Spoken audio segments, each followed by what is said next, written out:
All right, good morning, everybody. Thanks for joining me. Go ahead and get started here. If you got your questions, go ahead and post them. If you're on a mobile device, it's either going to be below the video, or if you're on laptop, desktop, computer, normal kind of web page, it's going to be to the right of the video where you should be able to post your questions. I always start with questions that were asked up to an hour before. So if you were on here, looks like, so Mark A posted a question at 7. I'm not sure if that was 7 this morning or 7 last night. But several questions that were posted here after office hours yesterday and more than an hour before today. So if you're on here and you want to get your question answered, then go ahead and just copy and paste your question on there. The reason why I do that is I just want to make sure that I'm answering questions for people who are here to see their questions get answered. If you asked your question at 7 o'clock last night, I'm betting you're probably not here. So if I take the time to answer everyone's questions, because sometimes we have a bunch of them, especially if it's a Monday, right? A lot of people come in over the weekend. Then I'm answering questions I may not even get to the questions for people who are here watching and trying to get their questions answered. So that's why I do that. So just a heads up, if you're new to the office hours, that's kind of how it works. So first I wanted to talk about, I had a student ask me, why am I flipping? Flipping is a big issue that I see with a lot of amateur golfers. I would say, I look at a lot of golf swings, and I would say 85% probably are releasing the club too early. It might even be more than that. I've never actually calculated it, but this is a big issue with a lot of folks. So now there's a lot of reasons why you could be doing it, but this particular student that I was working with doing swing reviews, and also what I see with most people, this is a very common reason why. And it's really just the reason is because that's how we're naturally inclined to square up the face. So what a lot of people don't realize is that releasing the club early is a means to square up the face. So if I take this club and I have it straight up and down, no forward shaft lean whatsoever, and I have this club and I have this face angle dead straight. Well, if I do that, and I'll show you from this angle, if I do that and I just push this handle forward, well, look what happens to the face. I'm just pushing this handle forward. That opens the face. If I push this handle straight back, that closes the face, right? So see how the face closes when I do that? So when we release the club early, that is a means to square up the face. Now, there's other things that you can do to square up the face as well. So one is what I just talked about, releasing the club early. 2 is twisting the handle. So if I just take this handle and I twist it, right, that opens the face. Twist it that way, that closes the face. So how do we twist the face? Well, a lot of people, what they do is they'll release the club early, and then they'll also roll their arms over, right? So one way to twist the face is to roll the arms over. We call this a flip and roll, what we see with a lot of amateur golfers. And another way, and this is what we see out of a lot of tour players, is we flex and extend the wrist. So the trail wrist would be going into extension, which is where we're bending the knuckle back.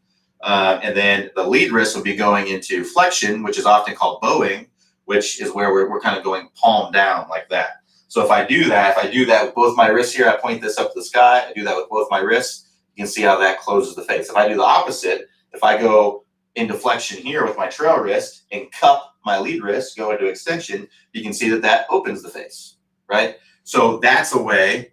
The last way would be raising and lowering the handle. So if I have this club flush to the ground there, if I lower the handle, that closes the face. If I raise the handle, that opens the face. So what we have to do is we have to find that combination of those things that squares up the face. And unfortunately, most people's natural inclination is to come in, release the club early, roll the hands over to close, and have a high handle, right? What we see with a lot of tour players is they come in with a much lower handle, right, which closes the face. They have this handle way more forward, which opens the face, and then they're twisting the face down by having flexion and extension in those wrists. And there's a little bit of rolling in there too. And not all tour players are the exact same with the way that they square the face, but that's in general. We're going to see a lower handle. We're going to see a handle that's more in front of impact, and we're going to see a a twisting of the handle from the wrist doing more of this action, more of that flexion extension action. So why would we even want to do that? Well, the reasoning is, and the reason why you see all tour players do it, essentially is because, one, that de-lofts the face. So you're transferring more energy to the golf ball. If you ever watch on TV and you see a tour player hit an iron way further than you've ever, let's say you're watching Dustin Johnson, he hits a 200-yard 8-iron. And you're thinking, well, how the heck is he doing that? Well, part of it is speed, right? He has more speed than the average person for sure. But a lot of that is de-lofting. He de-lofts the crap out of the ball, or de-lofts the crap out of the club, and that allows him to transfer more energy to the golf ball. So, I mean, him, 200-yard 8-iron, that's like an easy 8-iron.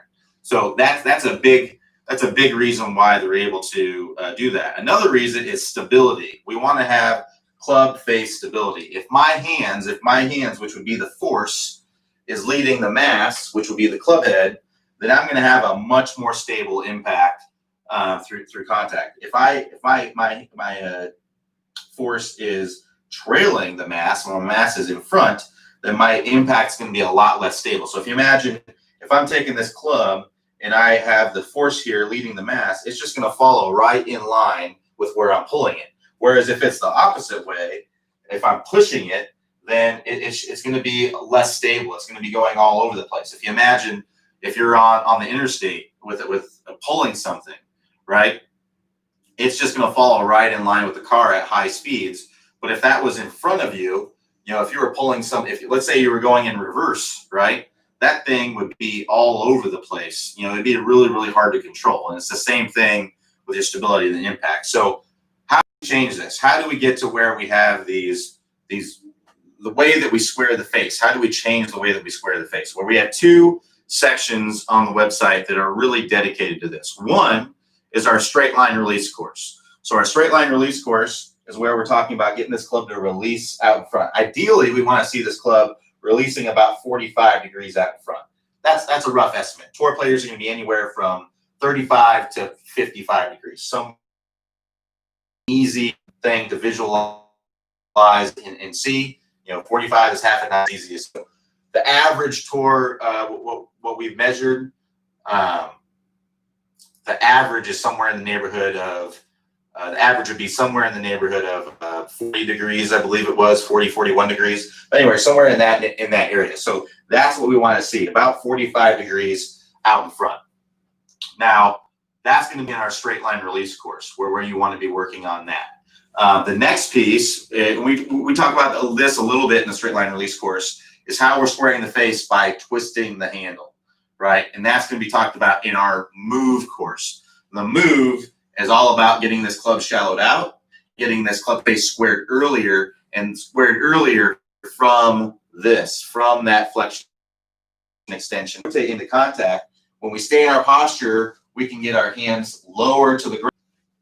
Those two pieces. Now, if they're, like I said, might be flipping the club. If you're casting from the very, very beginning, if you're throwing this club right away, then I would probably recommend working on the lag course first. If you're coming down steep right away, and the move is going to help you with this. If you're coming down steep right away, meaning this club is more vertical, then you may want to just go straight to the move and start working through that. It's hard to say without seeing your swing, but that's the most common thing I see is a lot of people, a decent amount of lag. A lot of people are coming in fairly shallow. They're not super steep. They might be a little bit steep, but the biggest reason is that they just release that club and working through that straight line release and the move are really, really going to help you to get that in much better shape. Now, if you want me to take a look at your swing, or a top speed golf instructor look at your swing and tell you exactly what you need to do to work through to improve, then I'd recommend signing up for our Unlimited Swing Review program. This is an awesome program that we offer. Unfortunately, we don't have spots open all the time because there's a high demand for this. So what I'd recommend doing, if you're interested, then I would go to the top of the page there, click the swing review link, or it says get a review, click that. That'll take you to the swing review page. And if you see a spot, grab it. It's there. But if you don't see a spot, go ahead and join the waiting list. If you join the waiting list, you'll be on a list of people that get emailed whenever we open up spots, and we send that email out to those people first. And then if they fill up all the spots, then we don't send an email to anybody else. But if they don't, then we'll send out an email to everybody. Now, typically, in the last few times that I've opened up spots myself, I've sold out to the waiting list. So if you're interested in working with me or a lot of the other instructors, make sure you join that waiting list. Otherwise, you may never get notified whenever spots open up. So make sure you do that. But in the meantime, if you want to work through this on your own, highly recommend going to that straight line release course, going to the move course. These are both courses that are included with your membership to Top Speed Golf. Just click the house icon at the top of the page there. That'll take you to the home page. Scroll down on the home page and you'll see a list of all the courses that we offer. There's 20 plus courses. You'll see the move and the straight line release course of both toward the top there. Work through those drills, and I think you'll start compressing the ball a lot better for sure.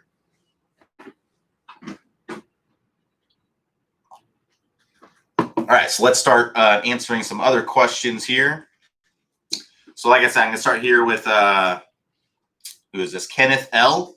So Kenneth L says, Q, a hips question. Do you feel like your hips start turning toward the target while your arms and shoulders are still engaged in the final stages of the backswing?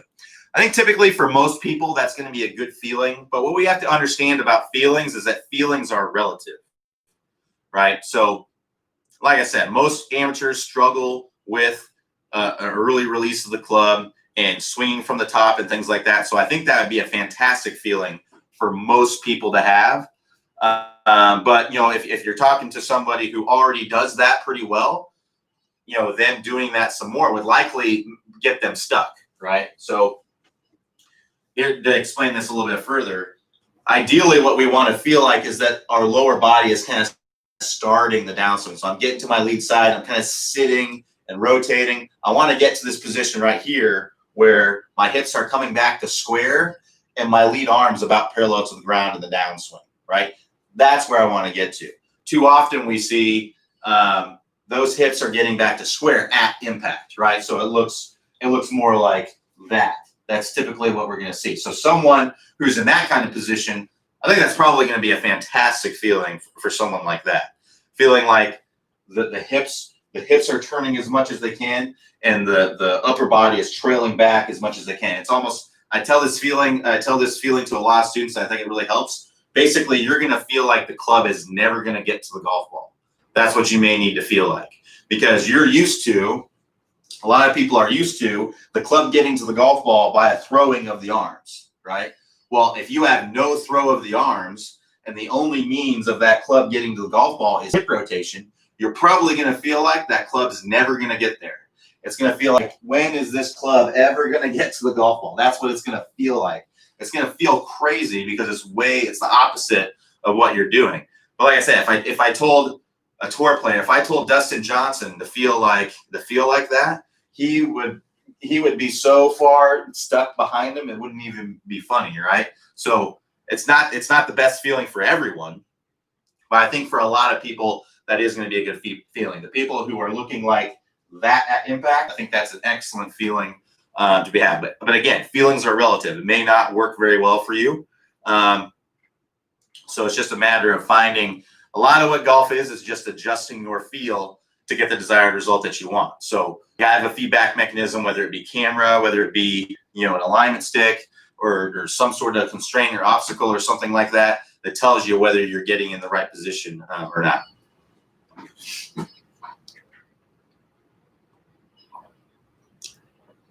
All right, so Denny R says, good morning. Can you tell me the difference between performing the move and getting the club stuck behind me?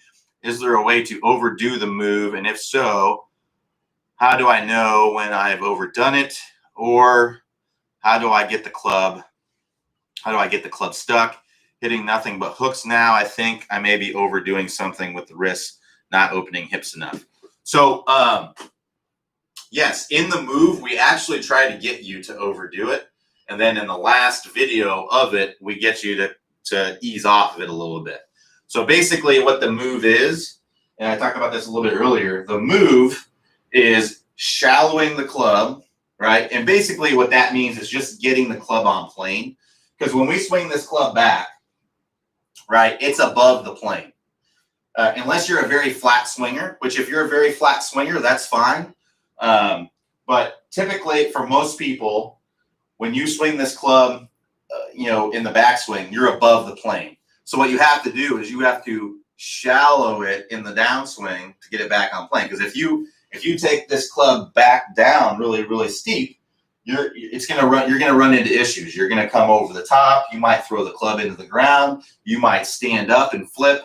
You're just gonna have some issues. So what you have to do is you have to shallow the club, and basically shallowing the club just gets the club back on plane. That's what we're trying to do. We're trying to get the club back on plane, or even slightly from the inside is going to be good. Now you can overdo this, right? And we actually try to get you to do that. You can get up here and then shallow it too much, and now I've gone too far. Now I'm way under the plane. So that's part of the move. The other part of the move, which we talked about a little bit earlier as well, is the squaring of the face earlier in the swing. And we want to do that by twisting the handle with the wrists. So that's the flexion extension of the wrists that I was just talking about. So again, that's something that you can overdo as well. You can, square the face so much that you actually start closing the face too much. And if you have the face too close and the club too shallow, you're going to hit big time smothered hooks. But what I would recommend doing is you need to make sure that you look on video to see what you're actually doing. Because feel isn't always real, right? You may be shallowing out the club, turning down the handle, and what you mentioned is not turning the hips, not opening up the hips. That could be exactly what's going on. Because if you do that, if I shallow the club a ton and I turn this handle down and then I don't open up my hips, see where the club is coming in from? Way from the inside. I got this space closed, and I'm going to hit some big old snap hooks. But if you watch here, if I shallow out the club and I turn the handle down, but then I rotate my hips, that gets that club basically right where I want it, right in the slot. So that could be what's going on there. You just want to look on video and see what's going on. Typically when I hear people tell me that they are hitting these hooks when they're doing the move, typically they're still flipping the club. They're typically still coming down steep. Usually what it is that they're still coming down steep and they flip, but they're just turning the handle, right? So they're coming down steep, they turn the handle, and then when they come into contact, because they're coming down steep, they stand up to shallow out the club late with a turned down handle, and now my face is closed, right? And typically those are the hooks that don't start right. If you're right-handed, they're typically starting left and going lefter, or they're starting straight.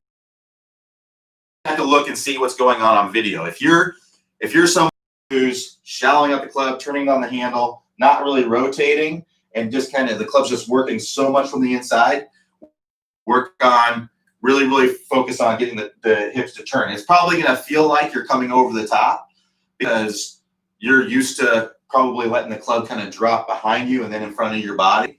But because it's different now, because you're showing out the club now, you're going to need to rotate to get that club back on plane. Everything you do, everything you change, you have to change something else to kind of compensate for that, right? So that's what you're doing there. Is you have to, if you get this club shallowed out and turned down, you can't use the same hip motion that you had before. That was this. You have to rotate in the impact, otherwise you are going to hit big old snap hooks. Now, if you look on video and you see you're still coming down steep, but you're just turning down the handle and you're coming into contact and it's just a flip, right? No forward shaftling, it's just a flip with a closed club face, then you need to work some more on getting that club shallowed out.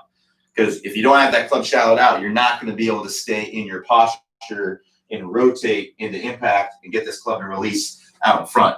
It's not going to help you. So take a look at what's going on there. And like I said, if you need help with this, we do offer unlimited swing reviews. Go to the swing review page, join the waiting list if there's no spots available. But if there is, grab a spot. That way we can take a look and see what's exactly going on. But if not, you're going to have to look at your video, kind of decipher this on your own. You may want to try both and see what's going on there. But yeah, what we want to do is we want to get you to be hitting smothered hooks, and then go to the last video of the move and work through the drill there to basically get that to where it's straightened out, to where it's a nice, powerful, penetrating draw, which is ideally what you'd want to get out of the move.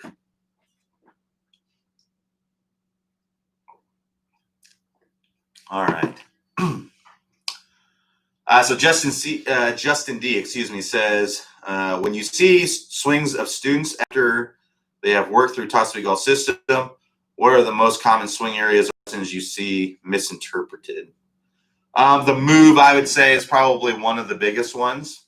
Yeah, because I think, yeah, I would say the move's probably the most misinterpreted one out there. But yeah, trying to think of something else would be. Yeah, I really just think lag a little bit, because a lot of times people are so focused on getting this angle here, and then they release here. Whereas lag is it's throughout the downswing, really. So it's here, and then we want to be here, lead arm parallel, and then we want to be here. So the club's always you're kind of basically pulling the club through, right? And having that lag. So lag is sometimes misinterpreted a little bit. But I would say the move is probably the most common one. That's why I get the most questions about typically. So I would say, yeah, probably the move is the most misinterpreted one. And just to review on what that is, all the move is basically is shallowing out the club, which is essentially getting the club back on plane, right? And then squaring the face earlier. Right, that's really all it is. It's in the transition mostly, right? So that's what we want to be doing there. So James M says, I need to buy clubs. Where can I get objective golf club evaluation? It's a good question. I would say, I would probably ask around locally. I mean, I don't know where you live, but I will tell you, I'm not affiliated with Club Champion in any way. But I know that Club Champion, I've gone there a couple times. I've gotten a couple fittings there, and they were always great. So basically, anywhere where you can get on a launch monitor and try lots of different equipment. I'm not a big fan of, unless you just really like some brand stuff and you want all their stuff. I'm not a big fan of, like, if you go to a fitting day with a certain company or whatever, unless you just know you want all their clubs. Because odds are, if you go to any club manufacturer, they're probably going to be able to fit you pretty close to whatever they have. It's going to be good no matter what, as long as you have a good club fitter and things like that. But I typically recommend going to like a Club Champion or a PGA Superstore or Golf Galaxy or something like that, because they don't have to sell one brand to you. They have a whole lot of options for you. And typically people at those places, they're well tuned with all of that equipment, so they can essentially know, they have an idea. Typically, if you go to a good club fitter, typically after somebody looks at your swing, they see your numbers with the club that you normally have. They're going to have a good idea they're going to have a few shafts in their mind, a few club heads in their mind. They're going to have some models in their mind that they think are going to be really good for you. And then you just try them out. And you work through it and see, they'll kind of try to fine tune it for you. So Club Champion would be what I'd recommend the most highly, because I've been there. But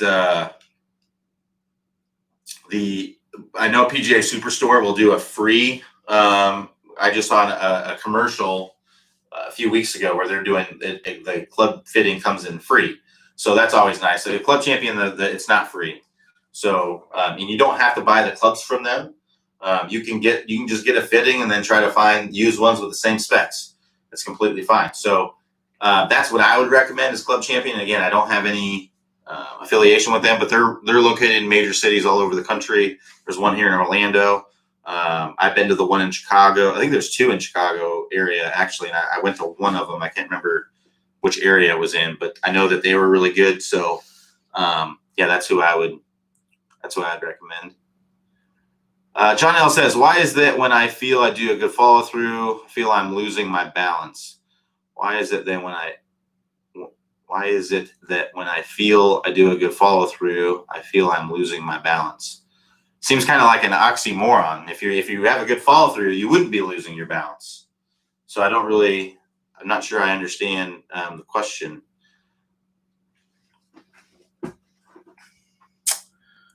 So Tim F says, please comment on grip pressure at address and throughout the swing until impact. Thanks.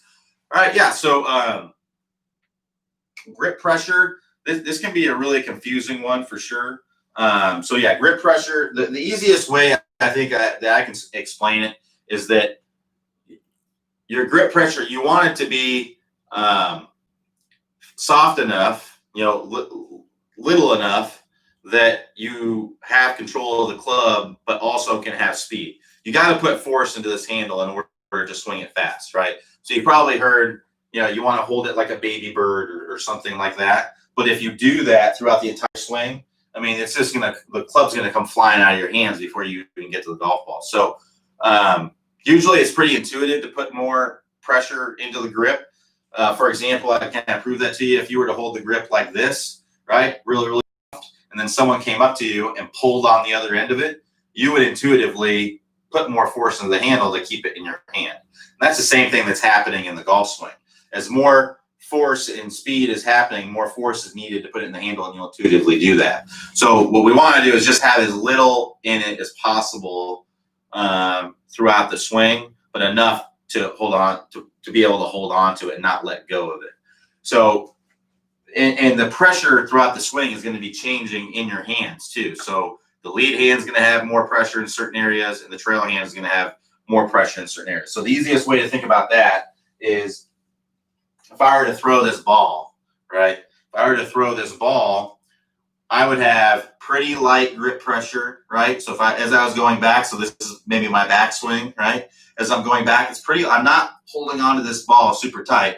It's pretty light. And then as I'm getting to in this area, I'm starting to put way more force into this ball because I need to. Otherwise, it's going to come flying out of my hands, right? So I'm putting more force into this ball. So this is how your right hand would be working in a swing. And then I'm coming in here and I'm letting it go. So when I'm letting it go, it's almost like I'm going from 10 out of 10 right here to 0, right? To 0 right there as I'm throwing it out in front.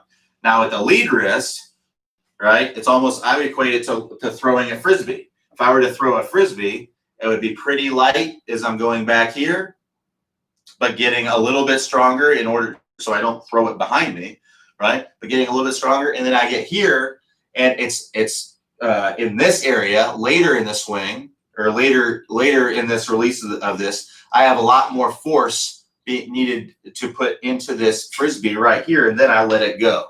So that's kind of the feeling is initially very, very little. If I was saying out of 10, I would say you're a 2 or a 3 out of 10 at this point in the swing.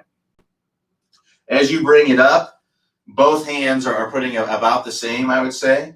It's going to be 4, 5, somewhere in this area. As I'm starting down, I'm getting more, I'm pretty light pressure in my lead hand, but my trail hand, I'm putting more pressure. Now, the biggest issue I see is that people put too much pressure in this trail hand very quickly in the downswing. From the very start of the downswing, it's boom, pressure right away. So I'm light pressure in both. Just like if I was getting ready to throw that ball, I'm light pressure initially as my wrist is kind of bending back and cocking back. And then right here, I'm going to have more right hand pressure, way more right hand pressure as I'm getting ready to throw this club.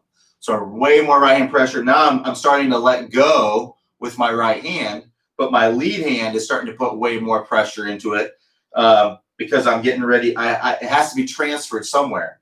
And it's going to be, I'm throwing this almost like I'm throwing a Frisbee, right? Coming out of a lot more pressure. It's like 10 out of 10 in my lead wrist at this point. And it's mostly in these first 3 fingers of the hand. Just like if you were to hold this club out in front and someone were to pull on it, you would feel most of the pressure right here in these first 3 fingers. That's not something you have to try to do. It's just something that naturally happens because it's the furthest away from the club head, right?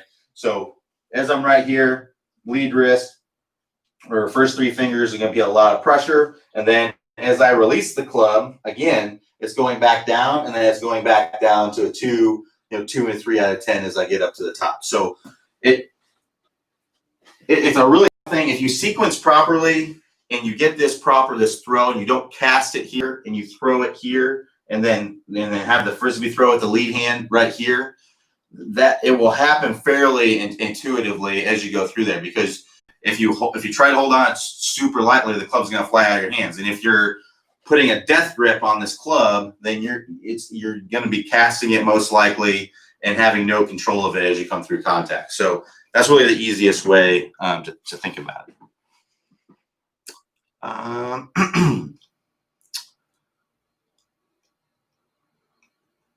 So Glenn said, great question, Justin D. What did Justin D ask? Oh, about the most common. Yeah, I would say the move is the most common for sure. Misinterpreted.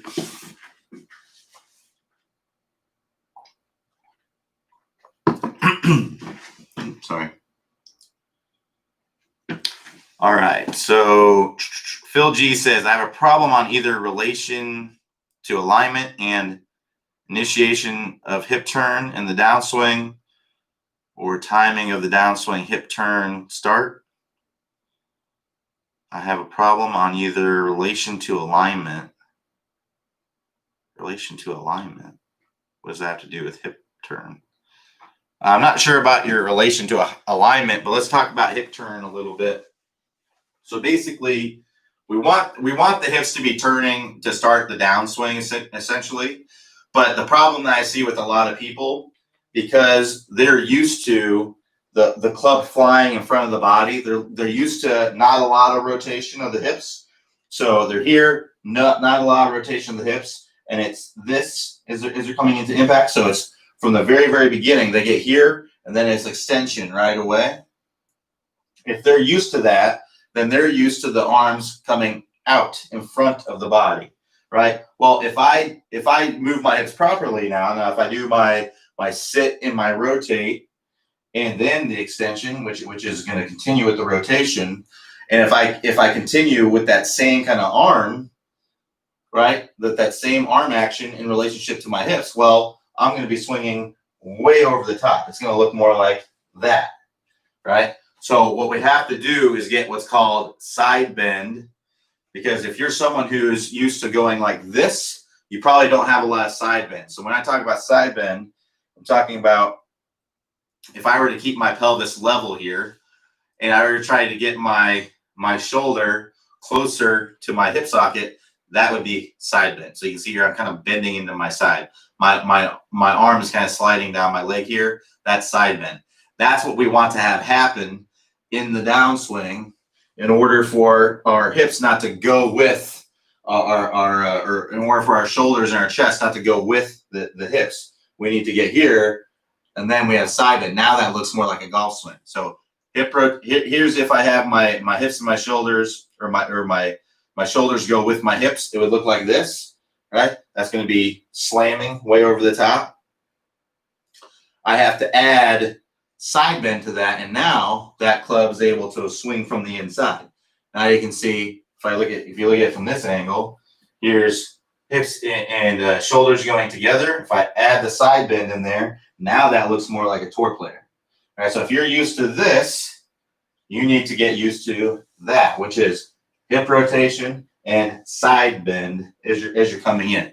So that's what needs to happen here. You need to feel like the best way to think about this is that your hips are turning as much as they possibly can, while your shoulders, while you're trying to swing as far out to the right as you possibly can.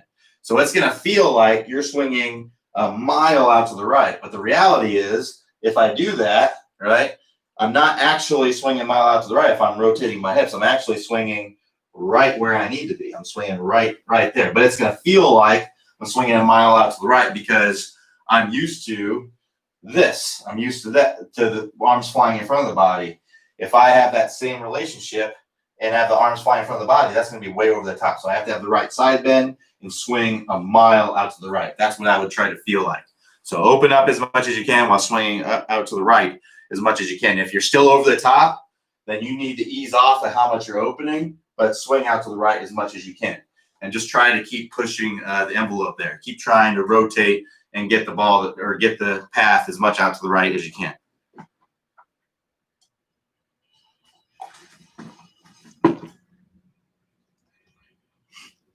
Sorry, I have to check something real quick.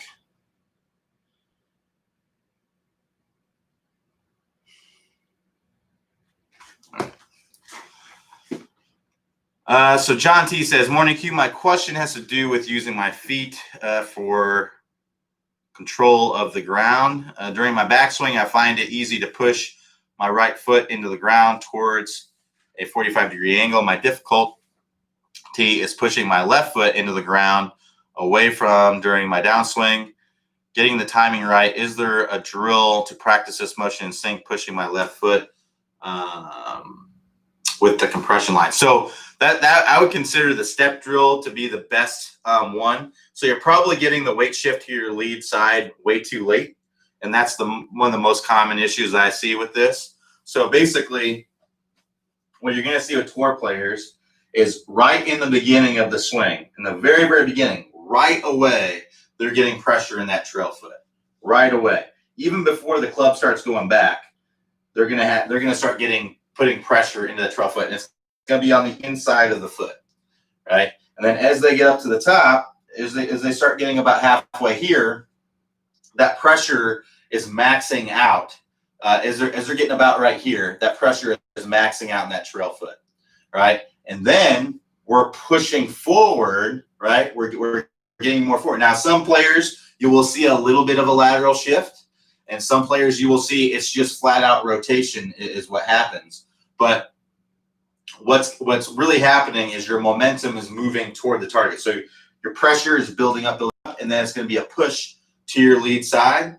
And like I said, it may not be a visual, actual slide lateral move. It may just be as soon as they're getting this momentum moving and they get pressure in that lead foot, sometimes they just right away start rotating. And some players you'll see it'll be a little bit of that and then rotation. So it just depends. There's no right or wrong way. Typically, the faster players don't have much of a lateral shift. But there's players that do, like a Brooks Koepka. He's got a little bit of a lateral shift, and that's completely fine. Adam Scott, lateral shift, fast player. Like, so there's nothing wrong with it. But if you look at it like a Bubba Watson, a Dustin Johnson, there's not really much of a lateral shift. It's they get to their lead side and it's straight up rotation. But what you need to do is you need to get that weight shift, that pressure shift moving to your lead side earlier in the swing. And that step drill is the best drill for this. So what you do in the step drill is you start out with your feet together and you start this club going back. And as soon as that club starts going back, you're going to start stepping forward. So this is exaggeration. That's not really when the momentum's happening, but it's exaggerating the opposite. So right now, your fault is probably, anyway, that you are going up to the top of the swing, loading up, and then you don't get until you start the downswing.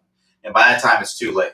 So you're exaggerating the opposite. You're exaggerating getting that momentum moving to your lead side right away in the swing. It's going to feel really weird. It's going to be tough to get the timing, but exaggerate the opposite. It's going to be the easiest way for you to get there. So that's what I'd recommend doing, is working on the step drill and getting that weight shift moving forward. And then, but what we want to do is we want to get that foot on the ground and get some pressure going into the ground before we start down with the arms. And then we want to feel like that's bringing everything down and around. So I imagine what's probably going on with you, like I said, is you're probably loading up, no momentum.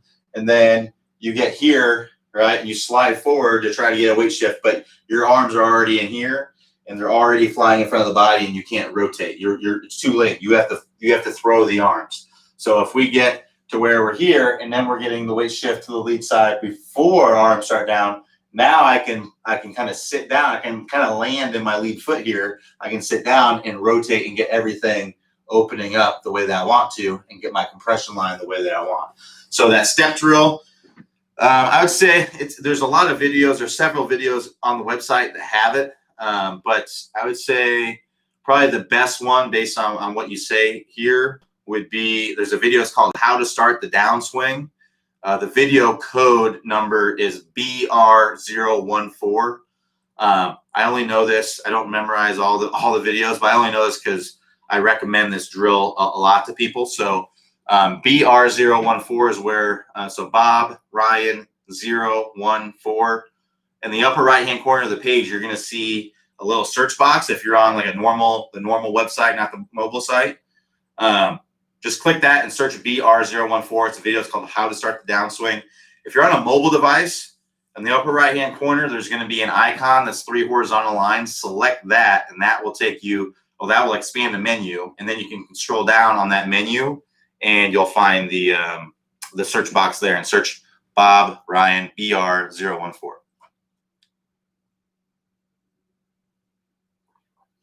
So John L says, when I hit a ball very well, it seems that I have a huge pull. What causes this? So basically what's going on is that your path is probably too far out to in, right? So it feels good probably because your face and your path are lined up together. And also what's going on is that when your face is closed, that also de-lofts the face, right? So if I put my little angle finder on here, if I close this face, you can see, if I close it a lot, you can see that de-lofts the face. I mean, that's an exaggeration, but you can see if I close it, and then if I open it, it adds loft. So that's why when you hit a slice, it's such a weak shot. But a lot of times when you hit a hook, it feels really strong, but it's not because it's got a big hook. That's why most people will benefit better from hitting a draw, because it closes the face a little bit. But yeah, that's what's going to help you to, or the reason why it feels so solid is because your face and your path are in line with each other. And the more they're in line with each other, that's the more energy you're going to be able to transfer to the golf ball.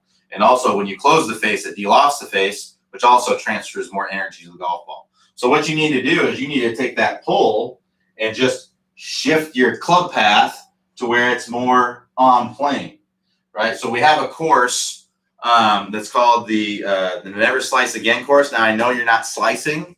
I imagine you probably do sometimes if you are hitting pulls. But if you're basically, the course is all about getting that path to be more in to out. So that's what I'd recommend working through this course. We actually, one of my favorite drills in there is basically where you just exaggerate like crazy an in to out swing. So the way to do that is basically to swing 90 degrees in to out. So if I was swinging on plane, like this would be 0 degrees, right? If I was swinging 90 degrees into out, I'd be swinging a club in this direction, right? So that's kind of what this drill is. You're coming down, you're right here, and you're swinging the club in this direction like that. And when I do that, my spine angle is very angled away. I have a lot of right side bend. I'm basically coming in like this, right? Whereas people who swing over the top are typically the opposite. They don't have a lot of, they're typically very vertical or even leaning toward the spine. They don't have any side bend, and it's just a chopping kind of over the top. So you want to do the opposite of that. So work through that Never Slice Again course, and you'll start getting, even, I know you're probably not slicing all the time. Maybe it's a lot of pulls, but even if you're pulling it or slicing it, that course will help you because it's all about getting that path more into out, so that you can turn those pulls into straight shots at the target. And you'll feel that face and that path come together. Because if the face, let's say that my face was open and my path was that way, well, that's a glancing blow. I'm cutting across the ball. If I were to take, if I was to nail, take a hammer and hit a nail into a piece of wood, I wouldn't go like this, right? I wouldn't come in from the side like that. I would go straight down into it with the flat part of the hammer, right? That's why it feels so solid, because you're lining that up. Whereas if I were to come straight down into it, but then if I took the hammer and then put it like that and went straight down into it, that would be a glancing blow. I wouldn't be transferring as much energy into it. So hopefully that makes sense. But go and work through that Never Slice Again course. To get to the course, click the house icon at the top of the page. That'll take you to the home page. Scroll down on the home page and you'll see a list of all the courses. Select that. It's a bonus course, Never Slice Again. We also have Never Hook Again as well. Bonus courses on the website basically fix about any issue that you may be struggling with. So try that course to get your path more lined up.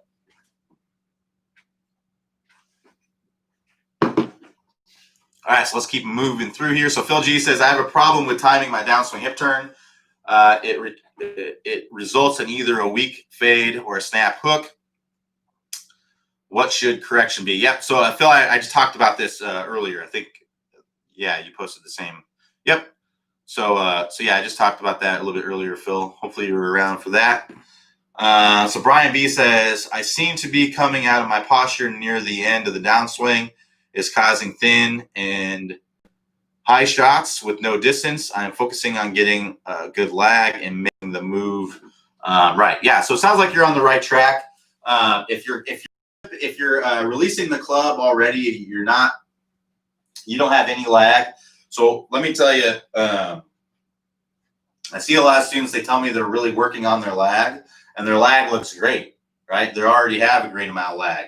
So it's hard to say if it looks good because you've been really working on it and you need to continue to work on it to ingrain it, or if you really don't need to work on it, you've got some pretty good lag. You just need to work on releasing that lag properly, right? So basically what we want for lag, the only thing we really want for a lag initially in the downswing is we want this angle between the lead arm and the shaft to not get any bigger in the very start of the swing. So if you look at someone like a Justin Thomas, Scott Piercy, Dustin Johnson, like there's a lot of JB Holmes. There's a lot of players out there that don't have a ton of lag. Like you're not seeing a crazy sharp angle here, but what you are seeing is from the top of the swing to this point in the swing, that angle is not getting any bigger. It's not releasing already. And that's what you want to have. You want to have this angle basically. Now, if you can get to where it's like that and it's a sharper angle, that's great. But if you're already not casting, essentially, if you're already kind of doing this, then I would work on the next pieces, which are going to be the move and releasing that.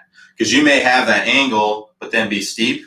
And you may have that angle and square the face by flipping, right? So you have to change the way that you square the face, which is why shallowing the club and turning the handle with the wrists to square up the face. So it's hard to say without seeing your swing, Brian. But if you look good with the lag, if you're not increasing this angle and that feels natural to you already, then what I would do is I would go straight to those courses and start working through those. But if you're doing this from the very start of the swing, so this angle here is this, let's say that's 70 degrees right there, and then you get right here and it's 100 degrees, then you need to continue to work on the lag course to get that angle a little bit smaller. But if not, if it's actually 70 and then it's maybe 60 right here, or even 70 would be fine. As long as it's not going right away, you're in good shape there. Yeah, that's what Justin Thomas, Dustin Johnson, that's what their swings look like. All right, so James H says, I'm pulling with my last two fingers on the right hand to aid. So I'm pulling with my last two fingers on right hand to aid in my backswing. Is it okay to do this? Yeah.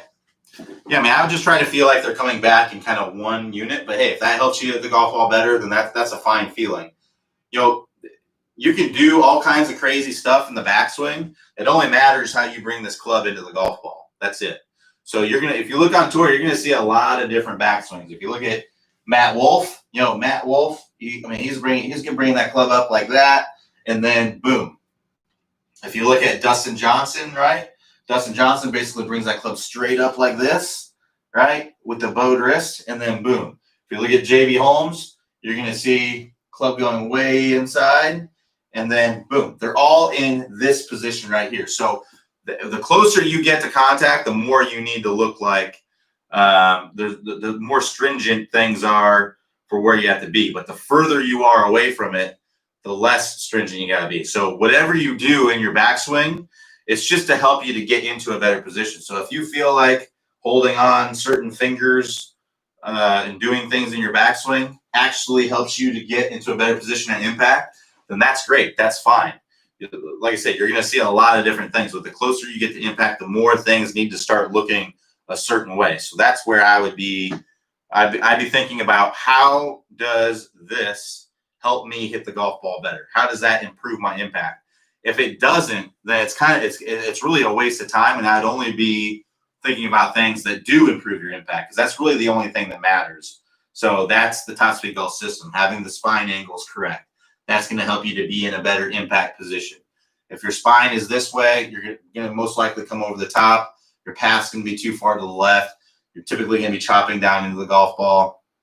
You're going to have trouble controlling things. You're probably going to flip, really release, all those kinds of things. So make sure that your spine is good. Shoulder turn, right? We need to make sure that we have a good shoulder turn in the swing. If we don't, we're leaving a lot of distance out on the table. We're not going to get enough speed at impact. Basically, if you're not getting a 90-degree turn, you're leaving easy yards out there. That's the easiest way to gain distance. So make sure that your shoulder turn is good. We want to have some good lag in the downswing, right? We just don't want to be casting the club. If you're casting the club, you're most likely going to early release, flip, fall back, chunk, thin, lose a lot of speed. There's a lot of things there. Basically, every single tour player has lag, some varying degrees of lag. I know we talked about how Dustin Johnson, Justin Thomas, they don't have a crazy sharp angle of lag, but they are lagging the club behind. If you get them closer to impact, they look like this, right? So they're at impact, getting closer to impact. Their hands are in front of their trail thigh. They're like this. Just like a Sergio, who has a crazy amount of lag, but he's in this same kind of position at. So the closer you get to impact, the more people are going to start looking very similar. So even though they may look a lot different by the way that they get there, but the closer they get to impact, the more stringent these things have to be, right? So and then we want to make sure that our compression line is good. If our hips are bumped out and we're not rotating, we're going to have a hard time releasing this club out in front. Not to mention, you may have some hip pain and things like that if we're really bumping these hips out. If you practice a lot, you're a hip bumper, you might have some hip pain. If you're a weekend warrior, you play golf every a few times a month or something like that, probably not going to injure you. Most likely you just don't have enough repetition to really make it hurt. It's definitely possible that it could, but if you're someone who practices a lot, who plays a lot, is playing several times a week, practicing a lot, and you're bumping the hips out, eventually you're it's kind of a ticking time bomb in your hip there. It's going to start hurting, I'm sure, pretty soon. So yeah, that'd be a big one. And then the straight line release, obviously we want to be releasing this club out front. If we're releasing it early, that's going to be adding loft, taking away distance, energy from the ball, thin shots, chunk shots, those kinds of things. It just makes it difficult to be consistent when you do that. So Dusty T says, I'm looking for an affordable way to measure swing speed so I can track my progress while going through the 20-minute distance series. Any suggestions? My best suggestion would be the Swing Speed Radar. It's $116, I think I last saw. I just sent an email to it for a link to it on Amazon to a student the other day that I was starting to work with them with the 20-minute distance fix. So yeah, that's what I would recommend is a Swing Speed Radar. It's what we use at clinics. It's affordable. There's other ones out there that I think are a little bit better. So the Swing Speed Radar, it's a simple device. All it does is measure club head speed. If you set it up correctly the exact same way every single time, you will get accurate results. It is a little more finicky than other ones because if you set it up more closed or open or further away from the golf ball, it can give you a little different numbers. But for the most part, if you are consistent with if you are consistent with the way that you set it up, then you will get consistent numbers. So that's my only knock on it, is that it seems to sometimes it just it'll give you different numbers if you set up 2 inches further away from it. Whereas the PRGR that we tested, unfortunately, it's not available right now. They weren't prepared for the pandemic and they sold out like that. So I wish that one was still available because that was the best one that we tested. It also gives you ball speed and an estimated distance, which is nice. And you could set it up, a foot closer, foot further away, a little bit to the right, a little bit to the left, and it would still be pretty good. It would still be pretty darn accurate. The numbers didn't really change much. So it's a little bit more user-friendly and it gives you more features. But like I said, unfortunately, it is out of stock right now. So hopefully they'll get those back in stock soon. And it's a little bit more expensive. I think it's a $200 device or something like that, whereas the Swing Speed Radar is a $100 device. The cool thing I like about the Swing Speed Radar is that when you're doing speed training, all you care about is really is the speed. So, and that's all that Swing Speed Radar tells you. Whereas the PRGR, it's nice to have the ball speed. It's nice to have the estimated distance, but we don't use those at the clinic because we found that people just get too fixated on those numbers, and you're hitting range balls a lot of the time. So those numbers aren't going to be what they actually are, right? You can take, depending on the range balls, but your typical range balls, you can take 10% off of your distance right away, typically, because those golf balls are made to be durable. They're not made to be, they're made to take a pounding. And whereas golf balls that you play on the course typically aren't made that way. They're made for performance. So yeah, that's what I would recommend is the Swing Speed Radar. You can go to Amazon and get it 2-day shipping. Last I checked yesterday, they had them in stock. So that's what I would recommend. After 3 years of working with your great instruction, how does someone purchase the Ball Striking Masterclass? So yeah, we have, I'm not sure. Basically what we do is we send out an email periodically with an opportunity to purchase the course. So yeah, you just be on the lookout in your email for an opportunity to sign up for it. During this time of year, we try to open up enrollment once every 1 or 2 months. So just be on the lookout in your email for an opportunity to sign up for it. I'm not sure when we're going to be doing the next enrollment, but yeah, just be on the lookout in your email. That's how you sign up for it. If we don't have one this month, we'll definitely have one next month. All right. So a few more questions here. Jeremy K says, "Hey Q, I've been struggling with early extension and flipping for a long time. I've looked over the TSG system, and I started with the Stable Fluid Spine course, but I figured that I was more inside-out swing lately, so I think a different course would be a better starting point for me. Just joined the program. Do you think straight line release is a good starting?" It really just depends. So what I would do is I would try to get the low-hanging fruit first. So what I mean by that is the two easiest things to change in your swing are your spine angles and your shoulder turn. So that's why the first two pieces of the system, not only are they the easiest, but they are also going to give you the best dividends, right? They're going to give you the best payoff, essentially. So it's easier. You don't have to work as hard. You don't have to work so hard to get it.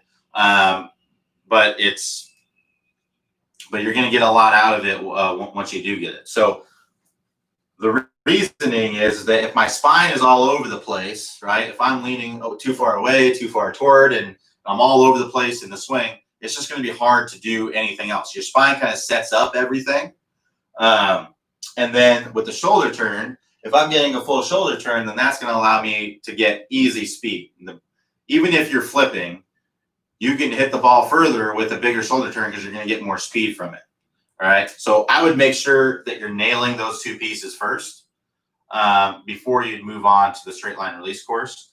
I would also make sure that you're getting some lag in the swing. I would just look at your swing and make sure that you're nailing all the pieces of the Toss Speed Golf system before you try to move on. Because if you're casting the club already from the top of the swing, there's no chance you're going to be able to do the straight line release. So you need to get some lag initially in the swing and then move on straight line release. You need to look at your hip movements, right? So if your hips really bumped out like this, you're not going to be able to rotate. There's just no way you're going to be able to get that straight line release. You can't push your hands in front of your body, right? So if my hips are square at impact because my hips are bumped out, my hands cannot push out in front of my body. When you look at tour players, their hands aren't pushed in front of their body. Their hands are directly in front of their hips, right? Their hips are just open, right? So if you look at me, if I turn my body this way and then turn my hips, a tour player is like that. It's my hands don't look like they're way in front of my body. They're not. You can't. At slower speed you could, but at full speed there's no way you can get your hands in front of your body like that. There's just no way.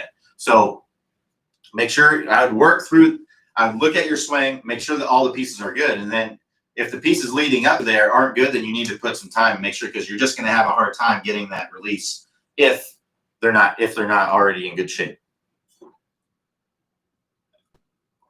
So Danny S says, how does the swing change as you progress from longer irons to shorter irons and wedges? I'm thinking, for instance, the swing becomes progressively more vertical due to the shorter shafts, but that would be, what about the move with wedges? So that's a good question. The swing really doesn't change much, but there isn't anything you actively need to do. It's just something that's naturally going to happen because, if I have a driver here and I have a wedge, right? Naturally, I'm going to swing more flat with this driver versus this wedge, just because of where it is, right? So I'm out here with my driver, and I'm down here with a wedge. So it's not changing much as far as, there's nothing really I'm actively doing with my backswing that's going to change that. It's just going to naturally happen by virtue of the club being longer or shorter. Okay, and that ball position, straight down from the lead shoulder with the driver, in the middle for a wedge, mostly one ball forward for irons, and then maybe one ball forward of that for fairway woods off the turf. But yeah, for the most part, it's not really changing. I get a little bit wider with the driver, so naturally, again, this isn't something that I have to think about to do. It's just that because I'm wider, I want a little bit more stability with the driver. And the ball's more forward in my stance, I'll naturally have more spine angle away from the target.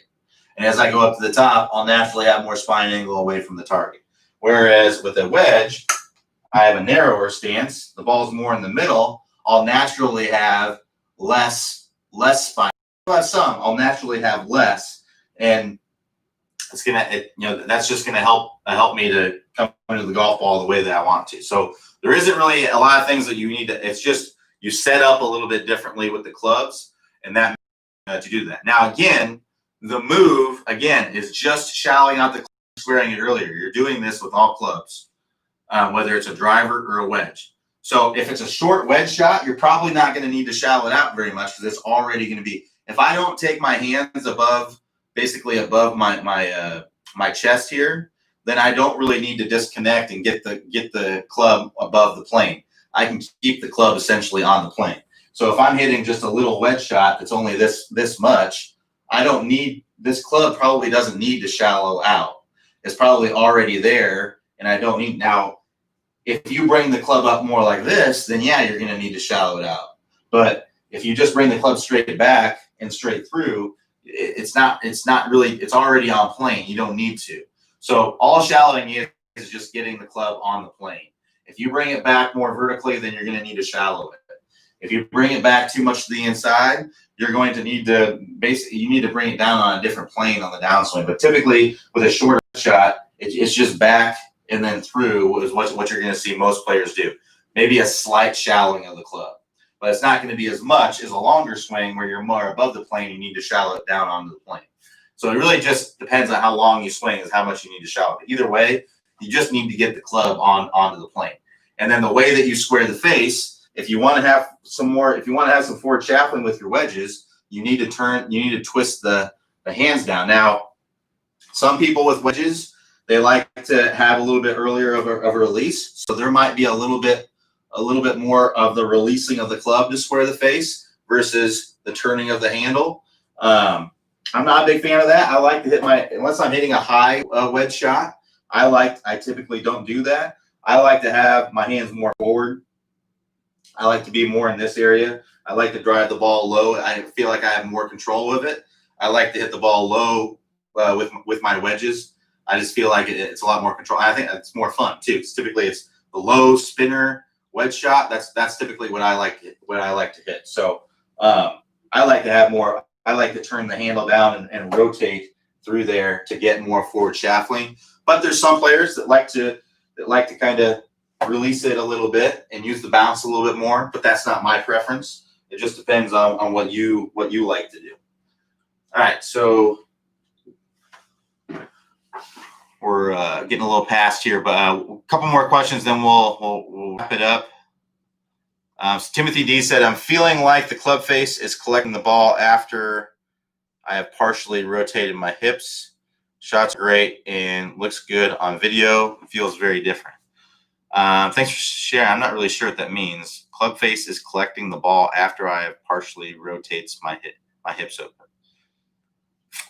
I mean, it sounds like you're on the right track if it feels good and the results are good, but I'm not really sure exactly what you're saying here. So last question here. So Brian B says, thanks Q. Just realized as well from one of the other discussions, I have no side bend. We'll work on this as well. Yeah. So if you're opening up your body, you have to have side bend along with that. Otherwise, you're just going to be swinging over the top with it. All right. So thanks everybody for joining me. We'll be back here Monday, 5 p.m. Eastern time. Everybody have a great weekend, and I will talk to you all next time.